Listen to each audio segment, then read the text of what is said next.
Hello everyone. তো তোমরা সবাই কেমন আছো? আশা করি ভালো আছো, আমিও ভালো আছি। তো আজকে একটা বিশেষ কারণ খুব ভালো ইন্টারেস্টিং একটা ভিডিও নিয়ে চলে আসি তোমাদের সামনে। যারা যারা নতুন ইউজার তাদের জন্য পুরো ফুল ভিডিওটা দেখো, স্কিপ করো না।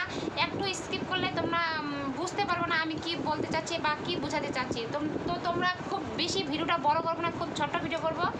তো আমি যেইটা কথার জন্য ভিডিওটা করার জন্য আসি সেই কথাটা টপিকটা শুরু করি, কেননা আলতু ফালতু কথা আজকে আর কোনোই বলবো না। তো ভিডিওটা হচ্ছে আজকে যারা যারা তোমরা নতুন ভিডিও করতেছো, তো তোমাদের বলছি তোমরা এমন ভিডিও করবা যাতে তোমাদের ভিডিওটা ডিলিট না করতে হয় বা কপিরাইট ক্লেম জন্য ভিডিওটা না আসে। তারপরে হচ্ছে কপিরাইট স্ট্রাইক জন্য ভিডিওটা না আসে। কপিরাইট ক্লেম যদি ভিডিওটা আসে, তোমাদের যদি চ্যানেলটা মনিটাইজেশন থাকে, তাহলে তোমরা শুধু বুঝতে পারবা যে কপিরাইট ক্লেম আসে, কিন্তু কপিরাইট স্ট্রাইকটা আসে কখন বলো তো? মনিটাইজেশন অন হবে, তারপরে কপিরাইট স্ট্রাইকটা তোমরা বুঝতে পারবা যে এই ভিডিওটার মধ্যে কপিরাইট স্ট্রাইক আসছে।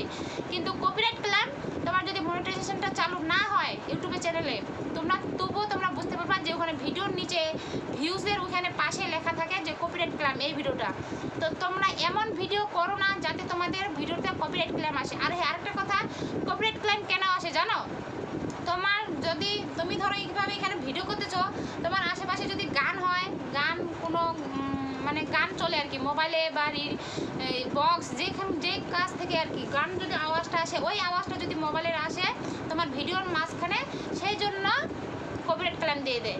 তো কপিরাইট ক্লেমটা যদি আসে তো তোমরা যদি আবার ভাবো যে কপিরাইট ক্লেম আসলে কি খুব বড় ক্ষতি, অত বড় ক্ষতি হবে না। কিন্তু যখন তোমার ইউটিউবটা চ্যানেলটা বড় হবে বা মনিটাইজেশনটা চালু হবে, তখন কি হবে, যে তোমাকে ওই ভিডিওটার মধ্যে কপিরাইট ক্লেম দিচ্ছে, যেই ওখান থেকে যে তোমরা যে ভিউসের উপর থেকে টাকাটা ইনকাম করবা, সেখানকার টাকাটা তোমাদের 50-50 হয়ে যাবে।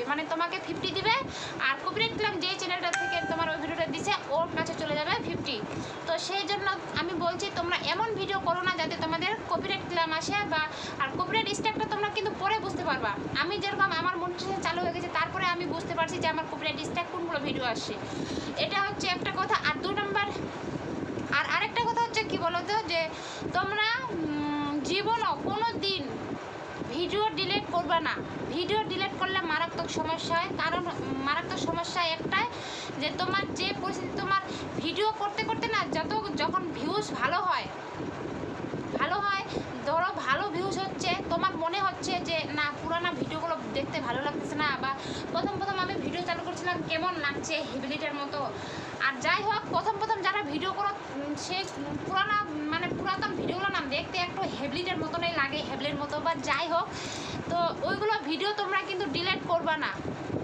কিন্তু হ্যাঁ, এমন তোমরা ভিডিও করবে না যাতে কপিরাইট ক্লেম থাকে বা কপিরাইট স্ট্রাইকটা কেন আসে? যদি তোমাদের বাড়িতে ছোট বাচ্চা থাকে, ছোট বাচ্চা যদি ধরো জামা পরা থাকে না, খালি গায়ে থাকে, সেই জন্য কপিরাইট স্ট্রাইকটা দেয়। তো এরকম ছোট বাচ্চা বাড়িতে যদি তোমাদের থাকে, ছেলে হোক বা মেয়ে হোক, তো ওদের জন্য সবসময় জামা পরা থাকে ভিডিওর মধ্যে, তাহলে তোমার কোনো সমস্যা হবে না। আর আরেকটা কথা, যে তোমরা যদি কেউ লাইভ ভিডিও করতে চাও, লাইভ ভিডিও করলে কি হয় বলো তো? লাইভ ভিডিও সব থেকে ভালো।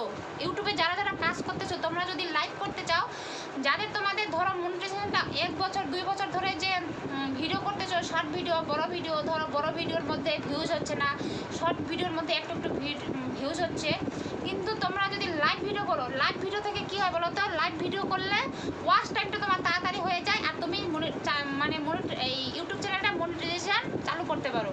তো তোমরা আর কি বলো তো, 1000 সাবস্ক্রাইব না হলে কিন্তু লাইভ করলে বেকার। আগে তোমার চ্যানেলে কিন্তু 1000 সাবস্ক্রাইব থাকতে হবে, তারপরে তুমি লাইভ ভিডিও করতে পারবা, তাহলে আর কি বেশি ভালো হয়। তো 1000 সাবস্ক্রাইব পূর্ণ করো, তারপরে তুমি লাইভ ভিডিও চালু করো, তাহলে তোমার মনিটাইজেশনটা যদি তুমি না করতে পারো, 1 বছরের মধ্যে যদি তুমি এই ওয়াচ টাইমটা যদি পূরণ না করতে পারো, তোমার কিন্তু মনিটাইজেশন চালু হবে না।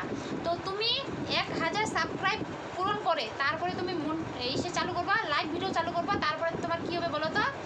বেশি সময় লাগবে না গো। যদি তোমার লাইভ ভিডিওতে ভিউজ হয় না, তুমি 2-3 মাসের মধ্যে, তুমি 2-3 মাসও লাগবে না, ধরো 1 মাস টানা, 1 মাস যদি লাইভ ভিডিও করো, 1 মাসের মধ্যেই তোমার চালু হয়ে যাবে, ওয়াচ টাইম পূরণ হয়ে যাবে, তারপর তুমি মনিটাইজেশন করতে পারবা।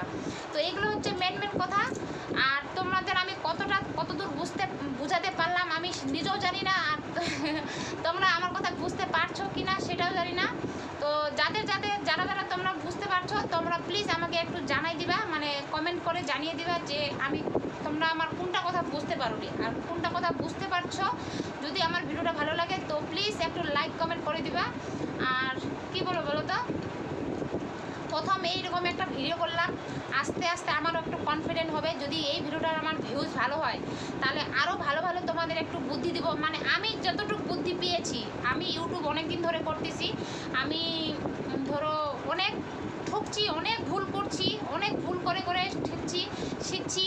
তো সেটা তোমাদের শেখাবো, তোমরা যেন ভুল না করো। যারা নতুন আর কি, তোমরা যেন ভুল না হয়, তোমাদের জন্য ভুল না করো, সেটা তোমাদের বলবো যে তোমরা এগুলো ভুল করো না।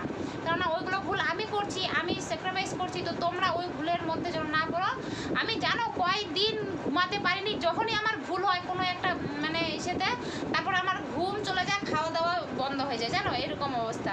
তো ওটা স্বাভাবিক হবে। যারা ইউটিউব করো, যারা ইউটিউবে ভিডিও করো, জানো কতটা কষ্ট করতে হয়, একটা ভিডিওর পিছনে কতটা খাটতে হয়, সারাদিন খাটতে হয় জানো, সারাদিন আবার রাত 12টা 1টা পর্যন্ত। কেননা এডিটিং তো দিনের বেলায় হয় না, রাত্রেই হয়। তো অনেক একটা ভিডিওর মধ্যে প্রচুর খাটতে হয় অনেকটা, আর অনেক কষ্ট করতে লাগে। যদি ওইটা আবার ভুল হয়ে যায়, কপিরাইট ক্লাইমাক্স চলে আসে, কপিরাইট স্ট্রাইক চলে আসে, একটা কেমনে না ঘুম এমনিতেই উড়ে চলে যায়, তারপরে খাওয়া দাওয়া বন্ধ হয়ে যায়।